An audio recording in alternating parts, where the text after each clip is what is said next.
What's up guys, welcome to another video, and today's video is going to be about the separation of the backing plate from the hub on the Toyota Corolla. It also applies to some other Toyota models as well. It's a really useful method if you're going to be replacing your backing plates or just your hub. So first up, we're going to knock out one of the lug studs here, and you just take a hammer to do this. You don't need a very big hammer, a household hammer is fine. They're not held on that tightly. So you just knock one of these guys out. In some other videos, some guys knock out more than one, but in reality you only need to knock out one of the studs because you can rotate the hub around and into different positions and just position your bolt in different positions. So the big trick in all of this is you need to get yourself a big bolt, a nut, and some washers to go along with it. So you have to separate the two surfaces here, and what we're going to do is we're going to use the leverage of the hub itself to drive a bolt against the backing plate so that it forces it away from the hub. So this is a bolt that I found just in my toolbox. Just thread it through that hole that you've made by knocking out the lug stud, and then the washers will mate up tightly against the hub and give you that leverage that you need.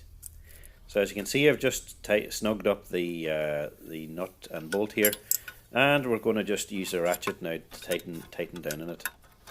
I should mention, just before you do this, you have to loosen the bolts at the back of the hub to get it free as well before you can do this method. So make sure and do that before you attempt to do this. Otherwise you're just pressing against the steel part of the frame and behind there. So once you've done one position, just tighten it up a little bit, release it again, and then rotate it into different positions. So as you can see, I've kind of done the left side of the car here. And already we can start to see some separation happening between the hub and the backing plate.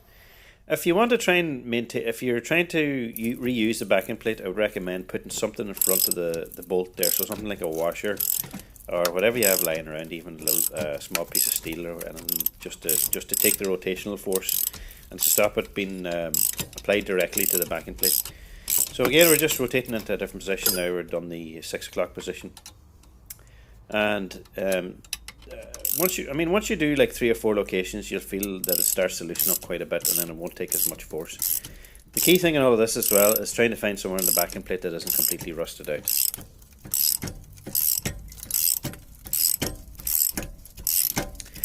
As you can see, just the leverage that we're getting off that hub now is helping us a lot to pry it off, and I'll just show you that sped up just to show you exactly what's going on. So at the end here, we'll want to reinstall the lug stud again. So you just use the actual wheel nut itself to tighten up against it on the face of the hub, and then we'll use an impact gun then to tighten down the lug stud the rest of the way. So there's no point in over tightening here, just get it to the point where it mates up against the hub again, and then loosen it back off. When you tighten the tire down against the hub again anyway, it'll sort of tighten it the rest of the way anyway. So that's it guys, thanks for watching the video. Hopefully this was useful to you. I also have another video on full brake hardware replacement, so you can check that out if you want to see some other stuff.